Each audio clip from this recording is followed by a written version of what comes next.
Hi everyone. Uh, First of all, I want to say for the last video I posted, well, thank you for watching it. I had 11 views, 2 of them my own, so 9 people watching it.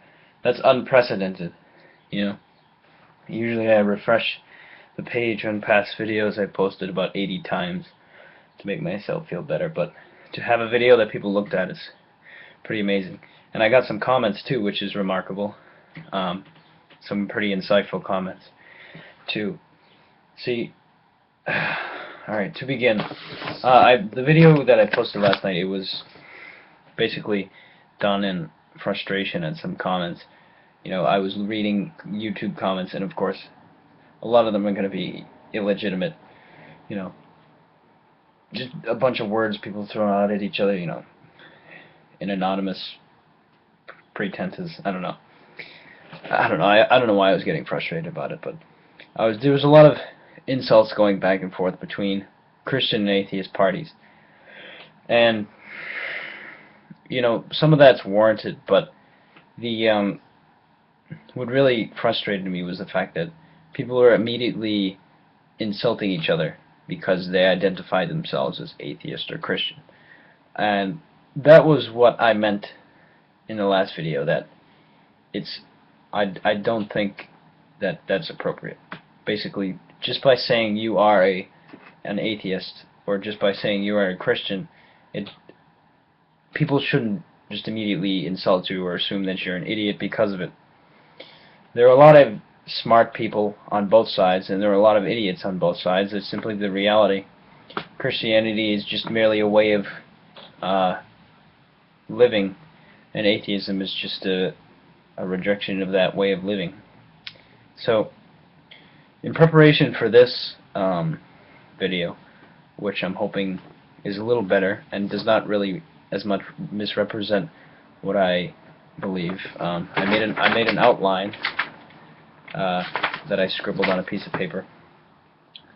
So I don't know what I'll title this, but what I like to keep in mind is that religion is ultimately a creation of man as a means to channel a relationship with God or a deity. See, God, I think it's obvious by now that God has no religion, if God exists, of course. You know, religion is a creation of man, and it's going to be riddled with the imperfections of man. That's simply the reality. But if you want to boil down the essence of Christianity, if you want to get to the heart of it, ignoring all the crimes that people who call themselves Christians in the past have committed, I went ahead and got my giant Bible over here. Be right back. Alright, I'm back. I'm at Luke 10:25. This is Jesus and talking to one of the scholars. There was a scholar of the law who stood up to test him and said, "Teacher, what must I do to inherit eternal life?" Jesus said to him, "What is written in the law? How do you read it?" And he said in reply, "You shall love the Lord your God with all your heart, all your beings, with all your strength, and with all your mind, and your neighbor as yourself." Jesus replied to him, "You've answered correctly. Do this and you will live." I mean, that's basically saying, in that particular area, that Christianity in its essence, if you were to try and define it in one sentence, is the love of neighbor and the love of God, you know? And whether truly selfless love of the neighbor is possible without God, that's of course open for debate. Christianity would say no, but maybe an atheist might have a different perspective. That's perfectly fine. See, what really angers me a lot is there's a lot of unintelligent, I'll be blatant, unintelligent Christians that misrepresent the ideals of Christianity. They ignore the fact that before all else, love of neighbor, you know, that's the most important thing, love of neighbor as yourself. See, with a love of God, there implies an acknowledgement of a natural human dignity inherent within yourself, an immense worth possessed by everybody. Crap, somebody's here. See, this immense worth warrants this love between everybody else. It is God that gives us this immense worth, and people ought to channel that worth through the love that they give to each other. You know? That's the basis of Christianity. People will say, oh, Christians have committed horrible crimes throughout history. And it's true, Christians have, but can you really blame Christianity for that? I don't know. I mean, I don't know everything. Alright, wait a minute. So I want to end with a quote from William James's The Will to Believe. And it is as follows.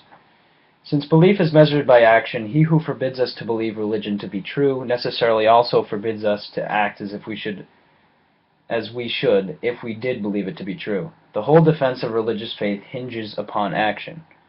If the action required or inspired by the religious hypothesis is in no way different from that dictated by the naturalistic hypothesis, then religious faith is a pure superfluity, better pruned away, and controversy about its legitimacy is a piece of idle trifling, unworthy of serious minds. I myself believe, of course, that the religious hypothesis gives to the world an expression which specifically determines our reactions and makes them in a large part unlike what they might be on a purely naturalistic scheme of belief.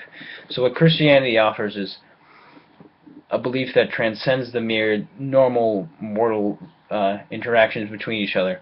It gives people, a perception of a love so great that it transcends what someone might naturally believe otherwise. I don't know. Feel free to comment. I learn a lot from the comments. There's not a lot I know, and getting other people's opinions is great. I gotta go because someone's at the door. Okay? I'll see you later. Thank you for watching. Bye.